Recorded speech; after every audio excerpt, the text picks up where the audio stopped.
So, మీకు ఇన్ని years of ఎక్స్‌పీరియన్స్‌లో ఆహ్, ఇట్లా అనిపిస్తాయి కదా! సార్ మనం సాటిస్ఫై అయ్యాము వీళ్ళకిచ్చిన ట్రీట్‌మెంట్‌తో అని చెప్పేసి కొన్ని కేసెస్ ఉంటాయి. అవును. అలాంటి కేసెస్ మీకేమైనా ఎదురయ్యాయా చాలా ఎప్పుడైనా? కేసెస్. హ్మ్. చాలా కేసెస్. హ్మ్. 60% చాలా ఉంటాయి నా దగ్గర. Okay. I feel so happy. హ్మ్. నేను నా జాబ్ కరెక్ట్‌గా చేశాను హ్మ్. అనేటువంటి ఒక నాకు ఆత్మతృప్తి కలుగుతుంది. హ్మ్.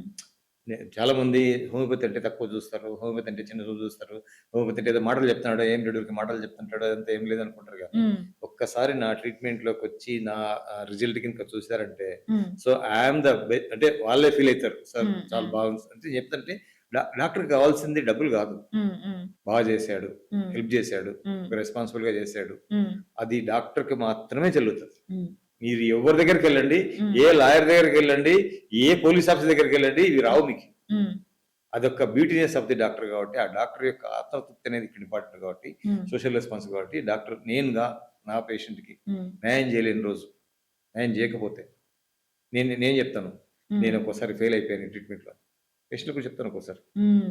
కొన్ని కేసెస్ ఒక్కోసారి వాళ్ళు సరిగ్గా చెప్పకపోవడమో, లేకపోతే నేను సరిగ్గా ట్రీట్ చేయకపోవడమో హ్మ్. రెండే విషయాలుంటాయి. ఉంటాయి. ఉంటాయి. డెఫినెట్‌గా ఉంటాయి. డాక్టర్ ఎవడు దేవుడేం కాదు. అవును సార్. దేవుడు అంటే మాట్లాడాడు కాబట్టి అన్ని దేవునికి చెప్పుకుంటాం. హ్మ్. డాక్టర్ మాట్లాడతాడు కాబట్టి డాక్టర్‌కి వీక్‌నెస్ కనిపిస్తది, స్ట్రెంత్ కనిపిస్తది. హ్మ్.